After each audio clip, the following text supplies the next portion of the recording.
ದಾಂಡೇಲಿಯ JN ರಸ್ತೆಯಲ್ಲಿ ನಿಯಂತ್ರಣ ತಪ್ಪಿ ಡ್ರೈನೇಜ್ ಹೊಂಡಕ್ಕೆ ಬಿದ್ದ ದ್ವಿಚಕ್ರ ವಾಹನ. ಸವಾರಣ ನಿಯಂತ್ರಣ ತಪ್ಪಿ ದ್ವಿಚಕ್ರ ವಾಹನವೊಂದು ಡ್ರೈನೇಜ್ ಹೊಂಡಕ್ಕೆ ಬಿದ್ದ ಘಟನೆ ದಾಂಡೇಲಿ ನಗರದ ಜೆಎನ್ ರಸ್ತೆಯಲ್ಲಿ ಸೋಮವಾರ ರಾತ್ರಿ 8:30 ಗಂಟೆ ಸುಮಾರಿಗೆ ನಡೆದಿದೆ. ವೇಗವಾಗಿ ಬಂದ KA 65 E 7487 ಸಂಖ್ಯೆಯ ದ್ವಿಚಕ್ರ ವಾಹನ ಸವಾರಣ ನಿಯಂತ್ರಣ ತಪ್ಪಿ ಜೆಎನ್ ರಸ್ತೆಯಲ್ಲಿ ದುರಸ್ತಿ ಕಾರ್ಯಕ್ಕಾಗಿ ತೆರೆದಿಟ್ಟಿದ್ದ ಬೃಹತ್ ಗಾತ್ರದ ಡ್ರೈನೇಜ್ ಹೊಂಡಕ್ಕೆ ಬಿದ್ದಿದೆ. ಬಿದ್ದ ರಭಸಕ್ಕೆ ಸವಾರನಿಗೆ ಗಾಯವಾಗಿದೆ.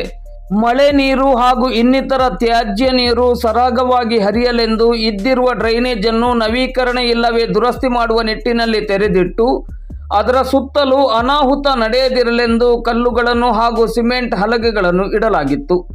ಆದರೆ ಇಂದು ಸವಾರಣ ನಿಯಂತ್ರಣ ತಪ್ಪಿ ದ್ವಿಚಕ್ರ ವಾಹನ ಈ ಹೊಂಡಕ್ಕೆ ಬಿದ್ದಿದೆ.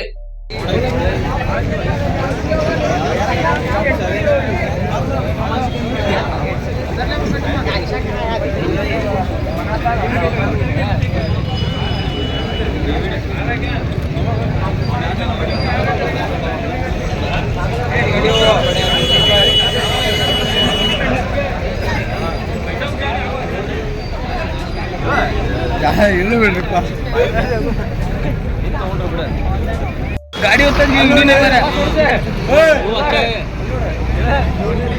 ಏನು ನೋಡ ಎಲ್ಲ